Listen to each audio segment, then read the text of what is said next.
Right. So let's go over Ghost Recon 2. This is going to be kind of weird because the first game was on the PlayStation 2, and then the Xbox version was a straight continuation from it. Then Summit Strike, I guess, was an expansion, but they're all similar enough. The first one I actually really enjoyed. First Ghost Recon 2 game on the PlayStation 2 was lower methodical, very level by level, kind of very classic.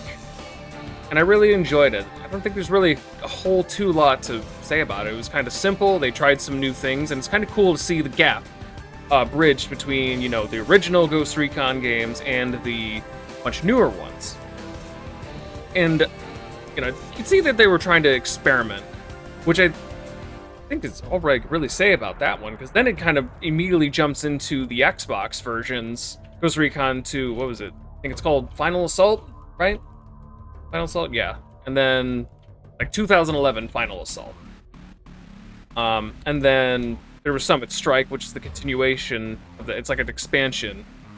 But I guess the Xbox version is the direct sequel. But despite that, very similar, but also drastically different.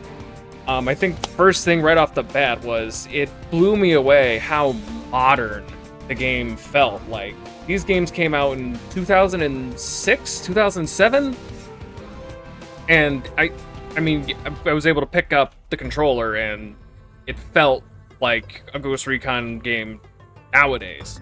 I think if they took them and just polished them up, they feel almost identical. They went, it's still kind of level by level, kind of like the first Ghost Recon 2 was, and all the Ghost Recons were. They kind of went back to the old method of having the kind of open worldliness to it, although it was still very structured. But overall, the mechanics, the movement felt kind of good. Really have much of a problem with it, aside from just emulation overall wasn't great. I'm trying not to let that kind of muddle my experience, but the game itself was pretty alright. I enjoyed it for what it was. I think my only real gripe is with the AI. The AI, you can definitely see, is clearly very dated. It's super inconsistent. Overall wasn't very good, but from, pure just gameplay standpoint of running around shooting bad guys, it was pretty good. And the mechanics of it, like I said, they translate over to the Ghost Recon games of today. So again, just kind of that bridge between, you can see the development kind of going up, and they found the formula that they just kind of wanted to stick with.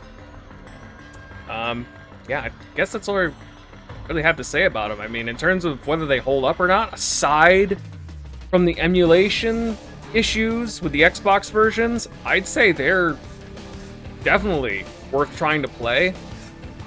Yeah, absolutely. If you enjoy third-person shooters, or if you're just a Tom Clancy fan and never got a chance to go play them, highly recommend you go give them a try. But, yeah.